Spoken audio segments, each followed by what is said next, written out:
Bom, o desejo do nosso coração ao iniciar o movimento Graça Bruta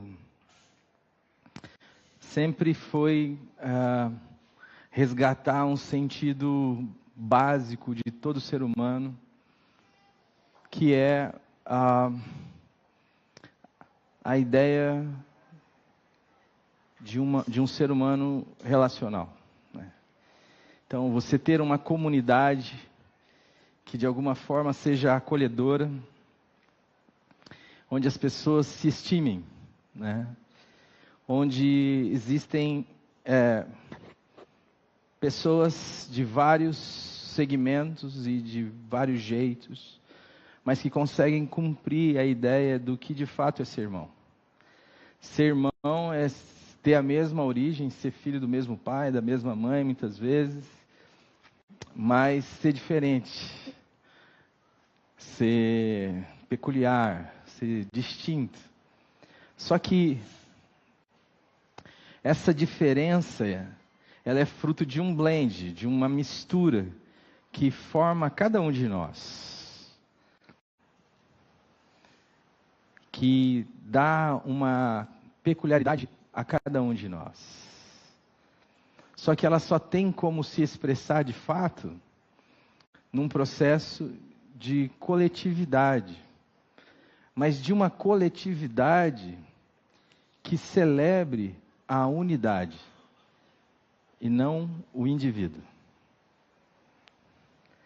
Porque o que nós vemos muitas vezes é um ajuntamento de gente que não se encontra.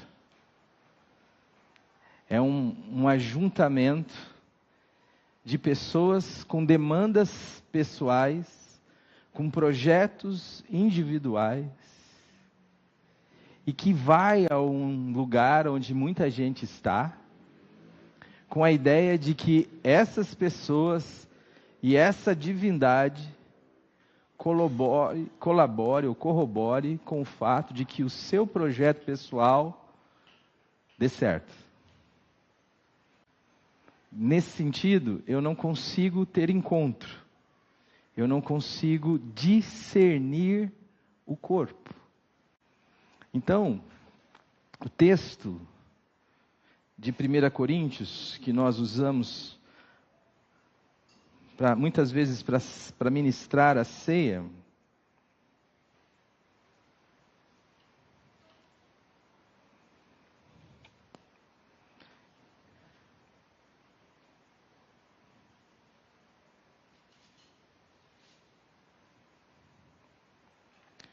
ele diz assim, deixa eu achar, eu já falo para vocês.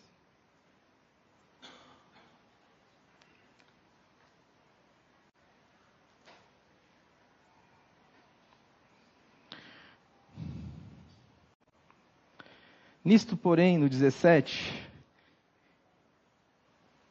que vos escrevo, não vos louvo, porque quando vos ajuntais, não é para melhor, e sim para pior.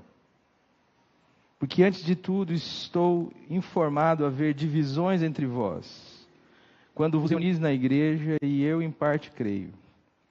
Porque até mesmo importa que haja partido entre vós, para que também os aprovados se tornem conhecidos no vosso meio. Quando, pois, vos reunis no mesmo lugar, não é a ceia do Senhor que comeis, porque ao comerdes, cada um toma antecipadamente a sua própria ceia, e há quem tenha fome, ao passo que há também quem se embriague. Então, a primeira questão que Paulo está levantando aqui, é que existe um lugar onde tem muita gente, mas gente que não se enxerga. Alguém já esteve numa rave aqui, né? Eu já. E é interessante a rave, cara, porque tem um amigo meu até que compara essa realidade com a realidade da igreja. O negócio que é um lance batendo,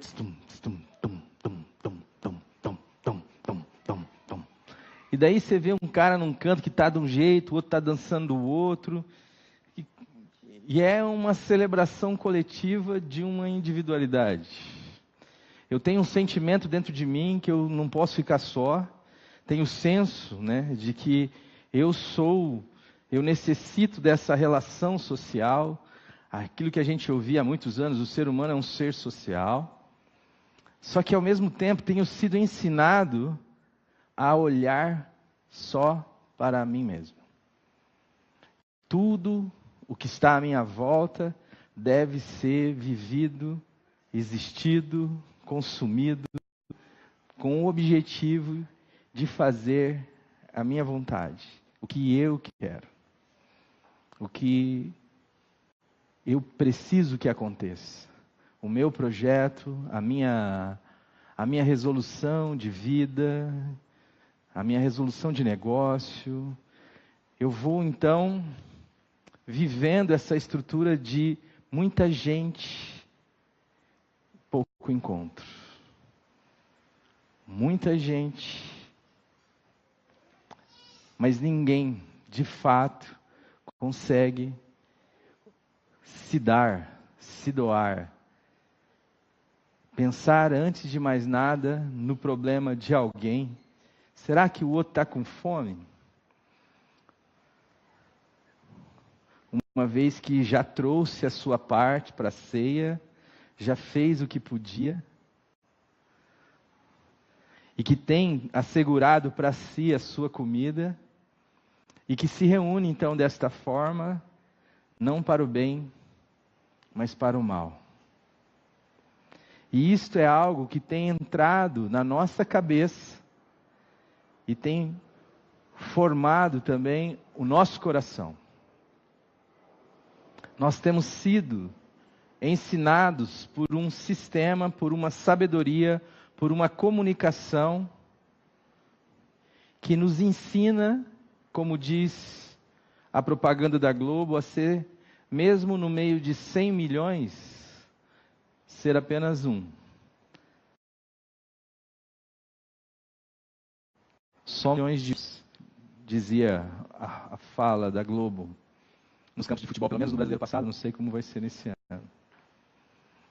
A ideia onde o outro é alguém fora de mim, e que só serve para mim se servir para mim,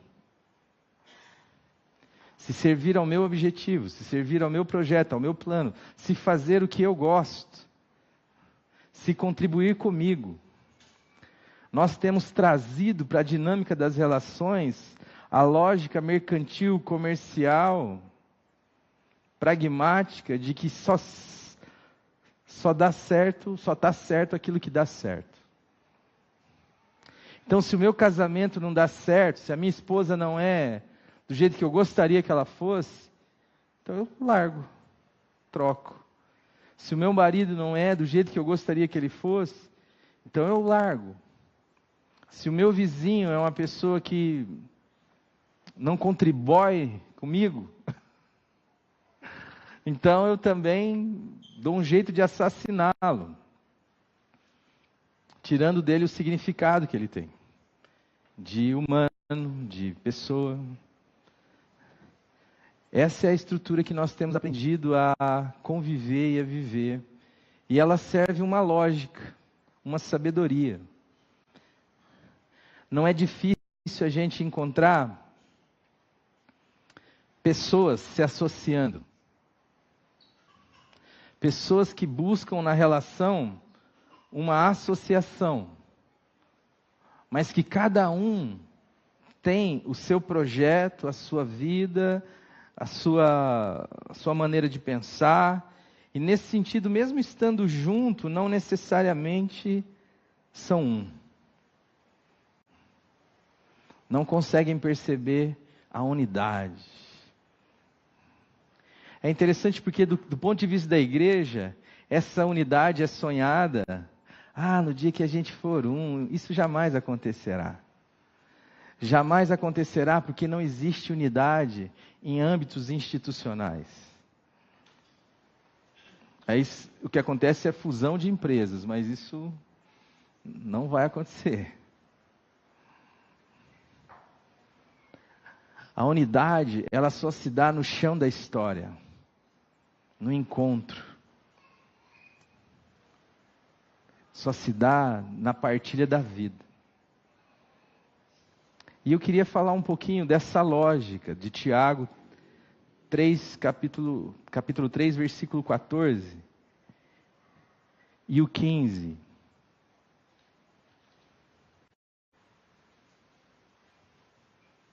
Que diz assim: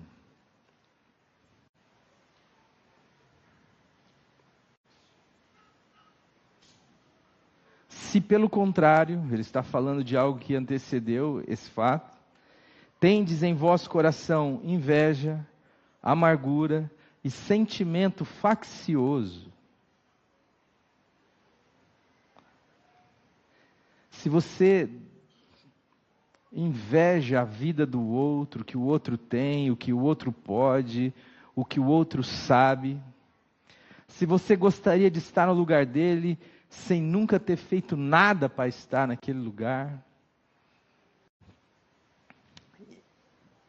isso faz com que você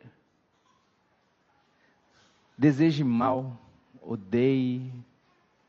Isso faz com que você não ame. Mas se existe no vosso coração inveja, amargura, a ideia de uma água parada, de uma água podre, de uma água amarga, de algo que não flui, não desenvolve, de um tanque de Betesda, de um Deus fuinha, onde os melhores entre os piores são premiados, de um Deus que cura que cai naquele tanque. Se a sua vida é esta água parada, se a sua vida é fruto de uma inveja amargurada, se há entre vós sentimento faccioso, corte, cisão, entre você e o próximo, nem vos glorieis disso, nem mintais contra a verdade. É melhor não resistir a esse processo. Se você está perto, mas não está junto, se você está perto, mas não é próximo, é porque há no seu coração um sentimento faccioso, que divide, que separa, que te desconecta. Então, ao invés de você ficar tentando argumentar, buscar razões para alimentar esse seu desejo faccioso, o texto está dizendo aqui, Tiago, não mintais contra a verdade.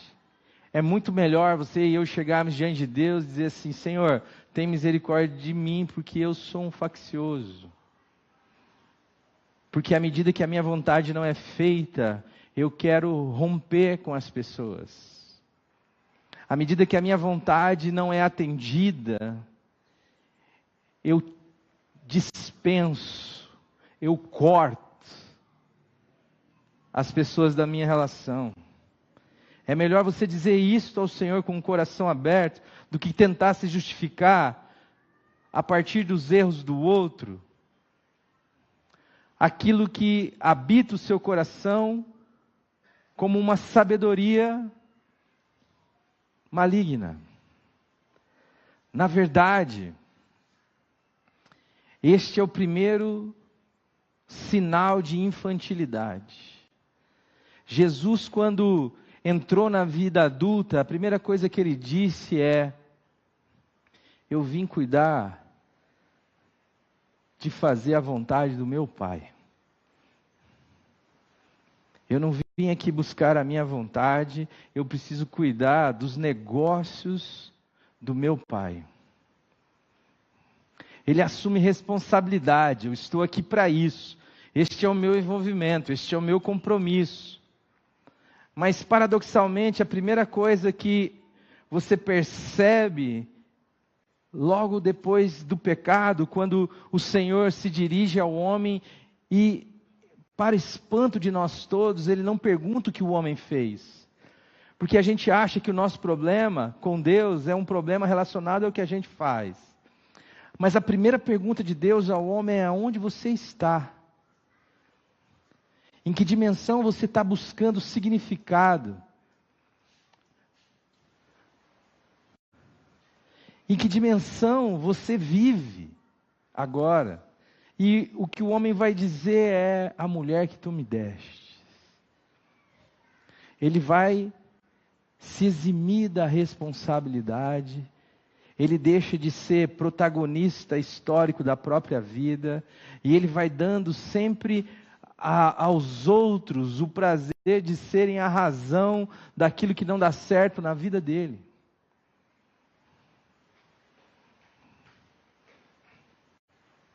Mas quando a gente abraça a verdade, a primeira coisa que nós precisamos entender é que existe em nós uma responsabilidade sobre as nossas vidas. E a primeira delas passa por não guerrear contra a verdade, não dar murro em ponta de faca, mas saber que diante de Deus, o que vale mais é um espírito quebrantado e contrito, o qual Deus não despreza. É um pecador dizendo: Deus, tem misericórdia de mim que sou pecador. É muito melhor do que alguém que diz: Deus, graças te dou porque não sou como os demais homens. Mesmo que quando ele diga graças a Deus porque não sou como os demais homens, ele atenta quanto o Espírito da graça de Deus que nos une a todos, num só Espírito, um só corpo, uma só fé, um só Deus. E diz assim: eu sou diferente daquele. Aquele não é um comigo. E ele está louvando a Deus por ser, por dividir, por ter um sentimento faccioso, onde ele não é próximo do outro. É tão louca essa oração, que nega a verdade, que ele não consegue discernir o espírito em que ora, de tal forma que só tem uma razão de ser a sua oração: ele mesmo. E é por isso que a Bíblia vai dizer que este fariseu orava de si para si mesmo. Deus, graças te dou porque não sou como eles. Eu sou melhor. Eu sou diferente, eu sou mais. Que oração é essa? Uma oração que ofende o Espírito de Deus. E uma oração que afirma a sabedoria, a lógica deste mundo. Na lógica deste mundo,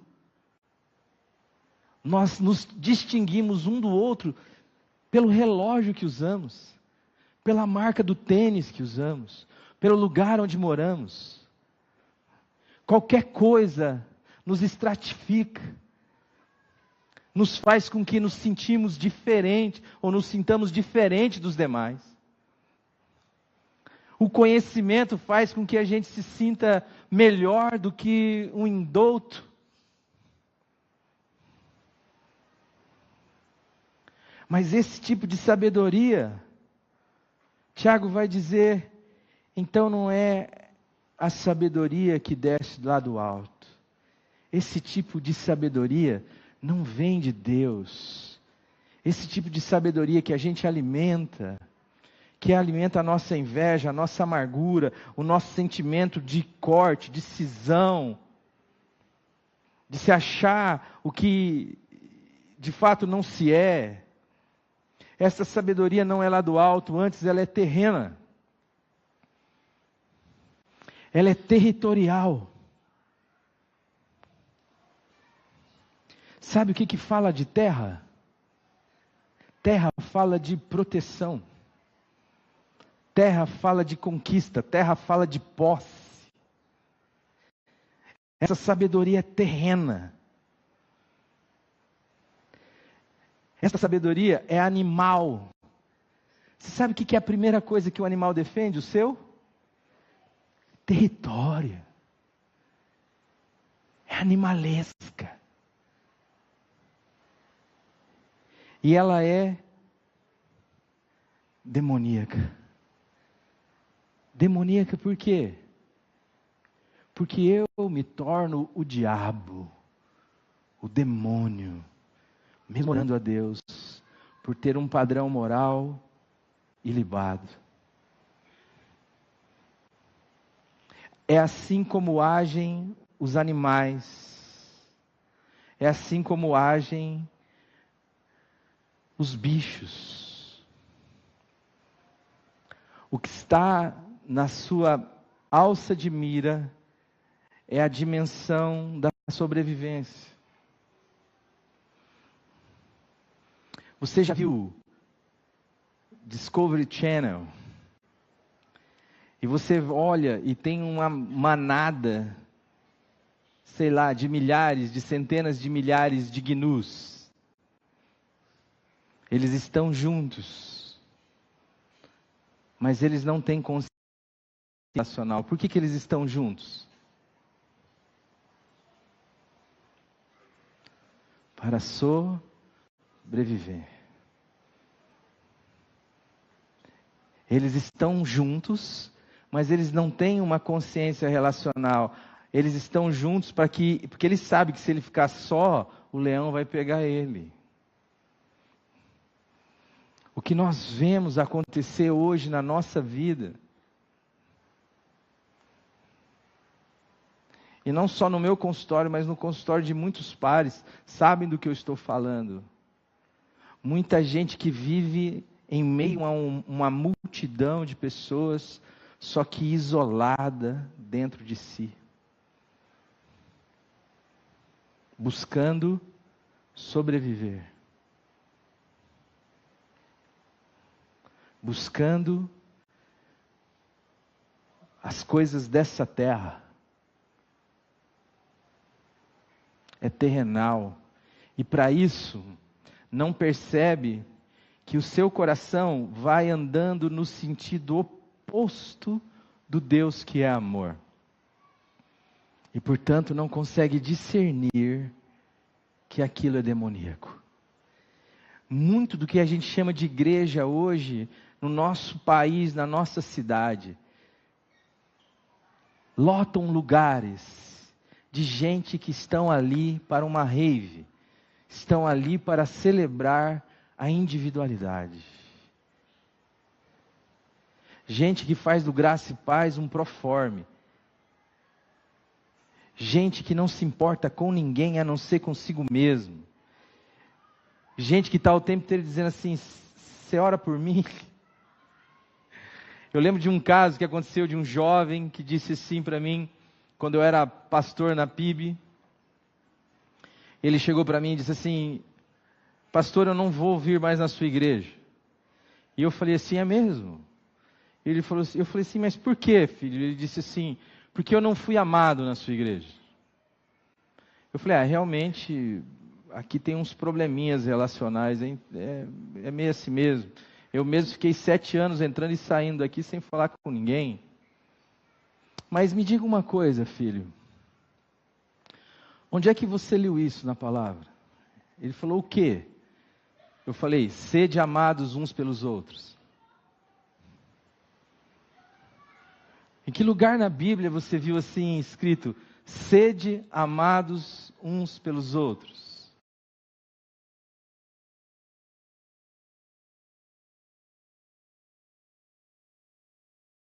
Amor lá. Entende o que eu quero dizer? Às vezes a gente está se reunindo, mas se reunindo para celebrar a individualidade. Às vezes nós estamos nos casando com um projeto. Eu tenho o sonho de ter uma família. Eu tenho um sonho de ter 3 filhos. Então eu caso e faço de tudo para salvar o meu casamento que está dentro do meu projeto. Mas não sou capaz de fazer nada para salvar o meu cônjuge. Às vezes não abro mão da minha vida em nada. Não abro mão do controle da televisão. Mas estou dizendo assim: estou casado. Estou dizendo assim: estou certo. Eu faço de tudo às vezes para celebrar um ajuntamento em que não há encontro. Quando eu olho o texto das bodas de Caná, eu sempre eu já celebrei, sei lá, mais de 100 casamentos, e eu nunca queria usar esse texto. Eu tinha uma espécie de, assim, ele é muito clichê para o negócio. Mas um dia eu fui celebrar um casamento e o Senhor falou, você vai usar esse texto? E eu fiquei olhando aquele texto, e a pergunta que veio como tema daquela estrutura toda é, por que o vinho acaba?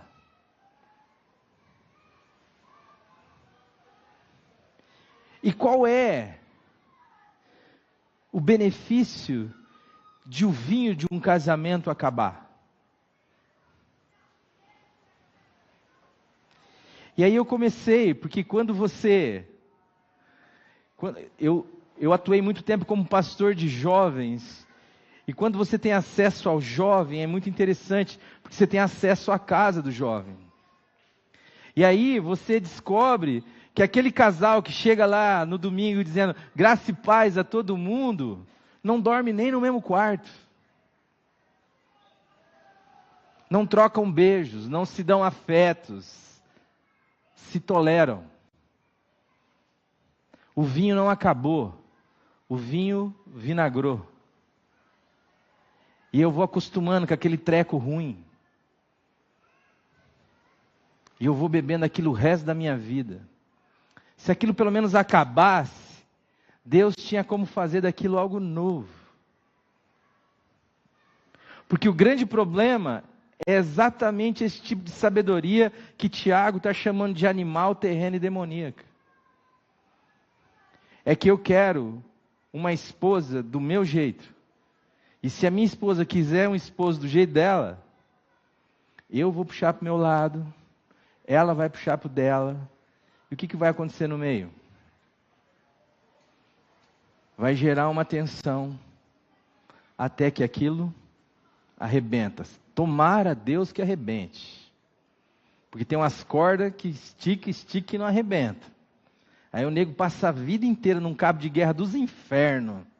Não celebra, faz força para cá, faz força para lá, faz força para cá, faz força para lá. E acha que isso é vida. Em Gênesis 1:26, está lá a essência de quem nós somos. A palavra de Deus vai dizer assim, também disse Deus, façamos o homem à nossa imagem, conforme a nossa semelhança, tenha ele domínio sobre os peixes do mar, sobre as aves do céu, sobre os animais domésticos, sobre toda a terra e sobre todos os répteis que rastejam pela terra. Criou, pois, Deus o homem à sua imagem, a imagem de Deus o criou, homem e mulher os criou. A primeira ideia que nós vemos aqui é que Deus é um Deus façamos, não é um Deus farei.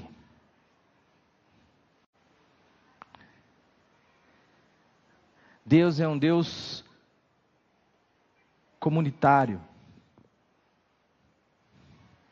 Vamos fazer junto, vamos viver junto, vamos celebrar junto, vamos construir junto. Ele é um Deus façamos, e Ele não é um Deus farei. E quando Ele conclui a sua obra de se expressar numa criatura, o que Ele faz é também uma comunidade. Ele expressa a sua imagem, não no homem, não na mulher, mas no encontro.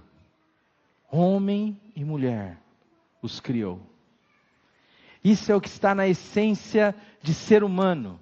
Isso é o que está na essência do que a gente foi idealizado, criado por Deus. É assim que Deus nos criou, para sermos comunitário. Mas a primeira coisa que acontece assim que o pecado entra na nossa vida, assim que o homem come desta árvore do conhecimento do bem e do mal, e nada existe de mais assassino do propósito e da imagem de Deus do que essa estrutura que nós nos fartamos e nos lambuzamos dela, que é o certo e o errado. Porque do seu ponto de vista, ninguém está mais certo, e adivinha o quê? Do que você. E quando você está certo, a cisão se abre, a facção se instala. Só existe alguém para estar errado. Quem? O outro. O perto, não vou nem chamar de próximo.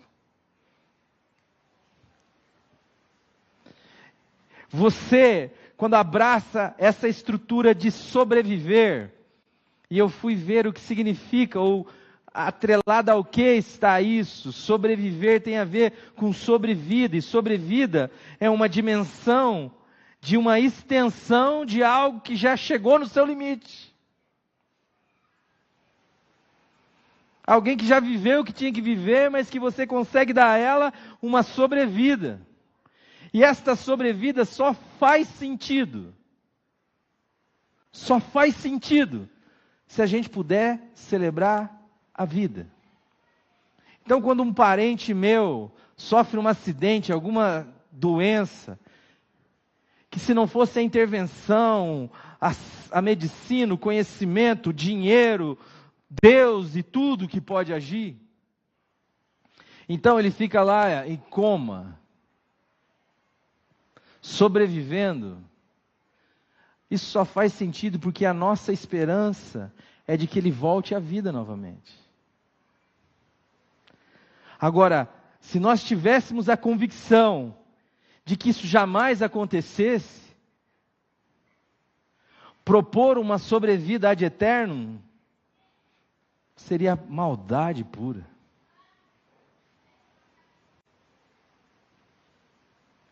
Mas às vezes, nós aceitamos isso no nosso dia a dia para nós. Aceitamos que a vida é sobreviver, e então não vivemos. Fazemos de tudo para nos proteger. Adão, você comeu do que eu falei para você não comer? Ah, ela. Eu não, me protejo, me escondo. Essa cisão já começa a acontecer do homem com ele mesmo, ele já se sente em desacordo com a natureza, com a criação, com o ambiente. Esta sabedoria terrena, animal e demoníaca, de farinha pouca meu pirão primeiro, de jogar o outro na fogueira para eu poder escapar, de não assumir a responsabilidade pela minha vida, mas dar ao outro o direito de interferir nas minhas escolhas, para que eu possa também me excusar de tomar as decisões da minha vida.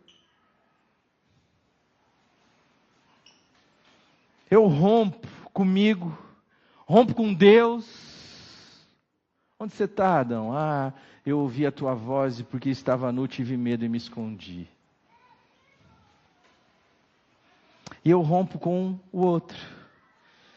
Eva deixou de ser, ou a varoa deixou de ser varoa e passou a ser Eva. Passou a ser a parideira, passou a ser outra. Amados, a oração de Jesus, chamada de oração sacerdotal, ela tem um trecho que é maravilhoso, e ela diz assim lá no capítulo 17 de João, a partir do versículo 20.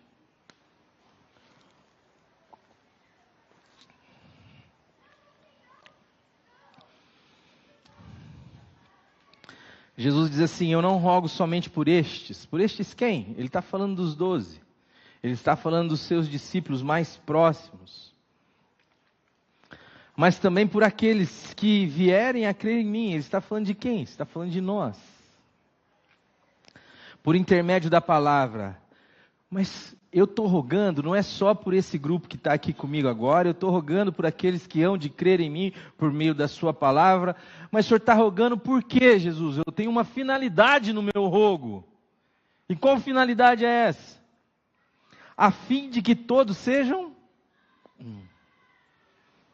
E como és tu, ó Pai, em mim, e eu em ti, também eles em nós, para que o mundo creia que tu me enviaste. A finalidade, o suprassumo daquilo que Jesus está fazendo e que Ele está rogando a Deus, é restaurar em nós a ideia de que eu não posso me ver a não ser no outro. Eu não adquiro consciência de ser em mim mesmo. A consciência de ser se dá no próximo, se dá no outro. O animal, ele é um ente. E quando ele percebe o outro animal, ele consegue perceber um outro ente. De tal forma que quando ele busca um outro animal, ou para se procriar, ou para comer, ou para se proteger, ele faz isso por causa dele mesmo. Mas nós, humanos, não somos um ente. Deus nos fez pessoa, e pessoa nós só somos no outro. É tão impressionante que a palavra de Deus vai dizer que havia animais, e todos os animais já tinham a sua correspondência, mas para o homem não havia ainda alguém que lhe correspondesse. E ele disse que não é bom que o homem esteja só. Ele não é bom que você viva só. Mas o homem estava só, ele tinha a criação e ele tinha quem mais? Deus. Tá bom para você ou não?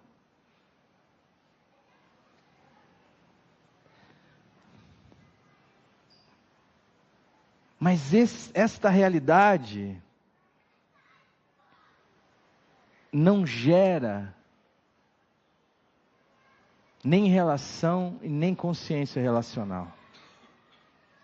Porque eu tenho numa ponta da minha vida uma criação que depende de mim, e eu tenho na outra ponta um Deus de quem eu dependo.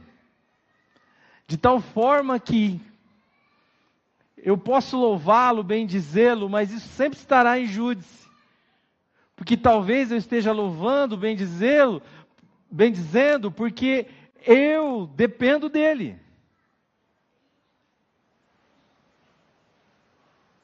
E às vezes eu estou me relacionando com aquele que depende de mim, ou por culpa, ou por necessidade, por dever. E isso também não gera relação. De tal forma que o homem só pôde experimentar aquilo que Deus experimentava e que Jesus nos disse aqui, de ser um, quando ele estava diante de alguém que era exatamente como ele, e que carregava as mesmas condições que ele. Que ele dizia, ela sou eu. Numa relação onde eu me vejo no outro. Onde eu olho para o outro e me enxergo. Não me divido do outro. Experimentar a unidade, só que não em número. Como diz o rabino, Deus é um, só que não em número. É esta toda a obra do Cordeiro. Nos trazer de novo a unidade. Nos trazer de novo a unidade com a gente, a unidade com Deus e a unidade com o próximo. Querer ser um cristão, querer amar a Deus a quem não vê, e não amar ao próximo a quem vê, é incoerência. Querer viver uma vida que carrega sobre si a lógica da sobrevivência. é uma sabedoria animal, terrena e demoníaca. E a única forma que nós podemos, de fato, romper com essa estrutura é nos arrependendo. E esse arrependimento não é arrependimento do que eu faço. É arrependimento de se admitir só.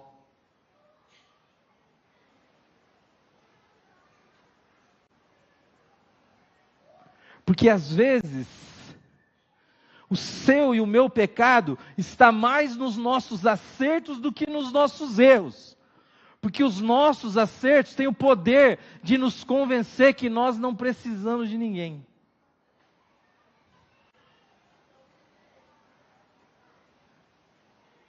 Como diz o Paulo Borges, você vai na padaria para quê? Para comprar o pão ou para encontrar o padeiro? Normalmente a gente vai para comprar o nosso pão. Mas nós deveríamos aproveitar para ver como é que está a vida do padeiro. E ir na padaria, comprar pão, não é errado, mas é pecado. Ir na padaria só para comprar pão, não é errado, mas é pecado.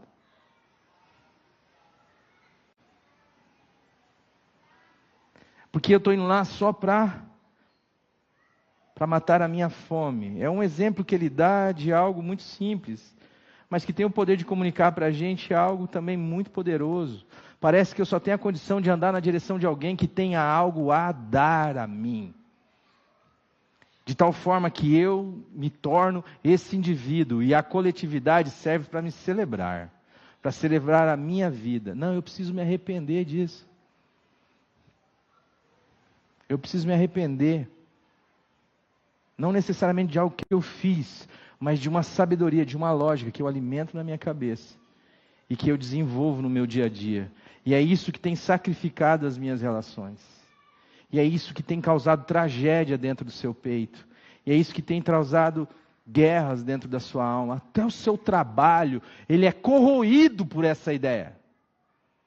Quando o meu trabalho é para mim, eu fui falar para os professores da rede pública de ensino, e eu fiz uma pergunta, eu falei, como que é estar aqui todos os dias para dar aula para esse bando de gente que não me respeita, às vezes, um bando de gente que você não tem nada a ver necessariamente, você não gerou. Como que é estar aqui todos os dias por causa do prato de arroz com feijão?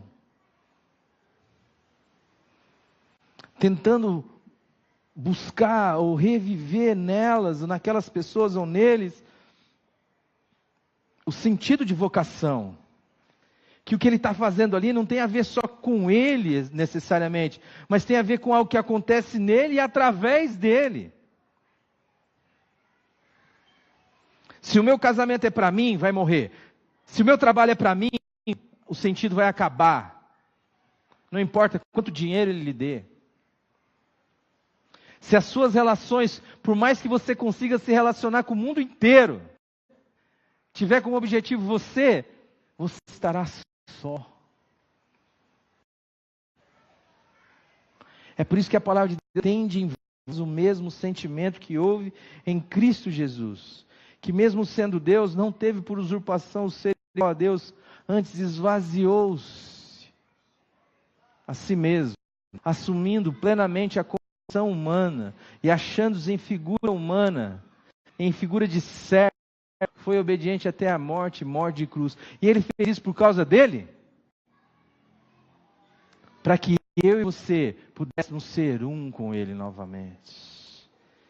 Então, amados, que tipo de sabedoria está na sua cabeça? Porque isso vai corroer o sentido da sua vida, vai adoecer a sua alma, porque a sua relação, a sua essência relacional não será de alguma forma respeitada. E mesmo que você esteja frequentando uma igreja há muitos anos, isso não fará distinção alguma. Porque o Espírito do Deus que nos criou, que nos dá origem, de quem nós viemos e que nos confere identidade, é o Espírito daquele que, ao criar, já se expressa como doador, como coletivo. desejando ser um conosco. Você já imaginou isso? Que Deus quer ser um comigo e com você? E que nos criou para ser um? Então, amados, em nome do Senhor Jesus, que o Evangelho não seja uma informação, que a igreja não seja um lugar onde você vai se reunir, mas que o Evangelho seja o poder de gerar em você uma nova vida e a coragem de viver por uma loucura, por uma nova mente, por um novo valor, pelo Espírito da cruz, de um Deus que se dá, que se doa.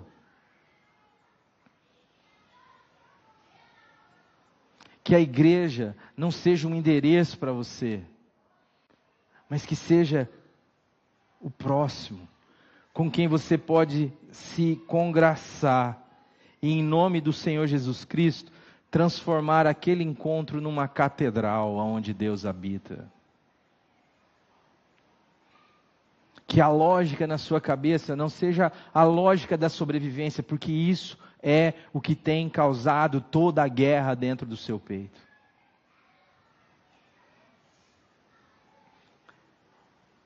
Você e eu não somos desse mundo, como Jesus também não é. É o contexto do capítulo 17 de João. Dar a nós, pelo poder da palavra, a condição de andar na direção da cruz, todos os dias. Aquilo que Paulo vai dizer, levando sempre e por todo lugar o morrer de Jesus, para que também a vida de Jesus se manifeste na nossa história, no nosso corpo que é mortal. Aí eu e você vamos experimentar poder, vamos experimentar uma dimensão de relação com Deus, e uma dimensão de relação com o outro, que faz todo sentido. Aí o catar um papel do chão vai de fato ter sentido eterno. O seu trabalho, a sua vida, você vai assumir a rédea da sua história, você vai saber que você é importante dentro da sua construção, dentro daquilo que vai gerando em você consciência de ser, mas isso só se dá no outro. Em nome de Jesus, que essa ideia de Deus para mim, de um Deus que está aí para atender os meus projetos, os meus planos, você pode tê-los, mas em nome de Jesus, reconhece o Senhor em todos os seus caminhos.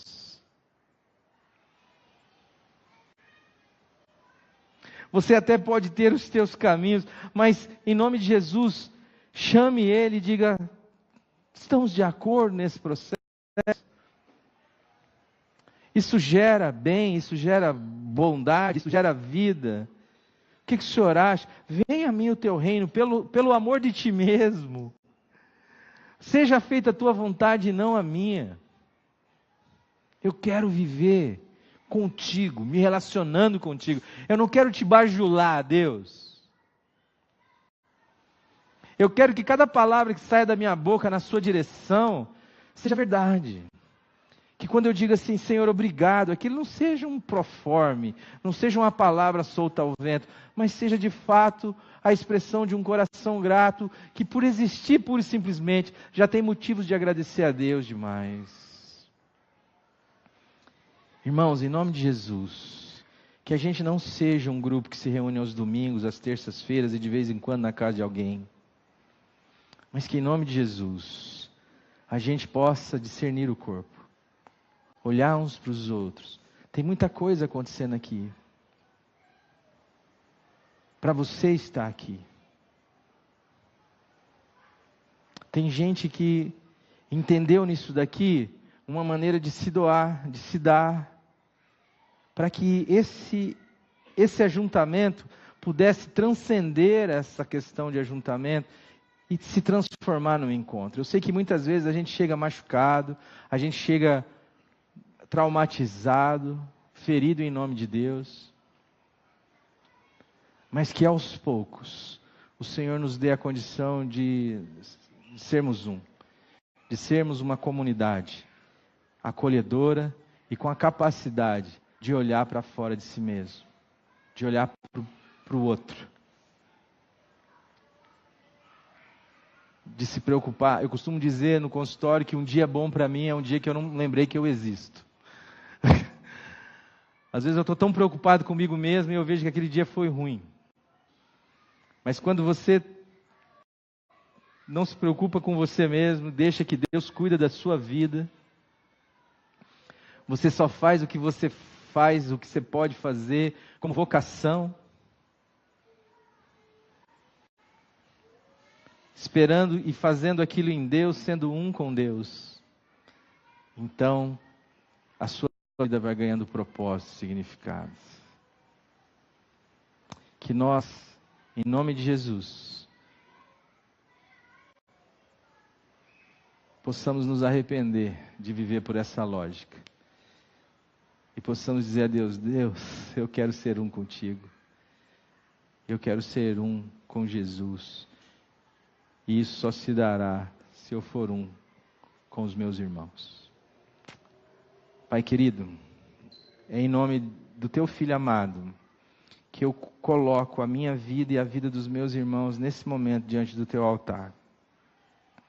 E eu peço que nesse momento o Senhor esteja sarando, Senhor, as nossas vidas, as nossas relações, transformando, Senhor, os nossos resbarrões em encontro.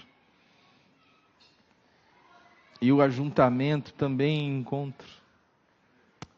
Pai, em nome de Jesus, sara, Senhor, o relacionamento de pais com filhos, de filhos com seus pais, de irmãos com irmãs, de irmãs com irmãos, de maridos com suas esposas, de esposas com seus maridos.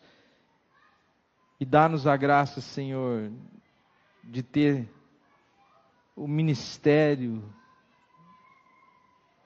esse ministério tão gracioso da reconciliação. Eu quero me reconciliar comigo mesmo, contigo e com o meu próximo. E eu peço mesmo, Senhor, para essa comunidade, e faz da gente anunciador de boas novas. Cada um assumindo a sua parte no corpo, a sua vocação, e que em nome de Jesus, isso frutifique para a tua glória. É isso que eu peço, Pai. Amém.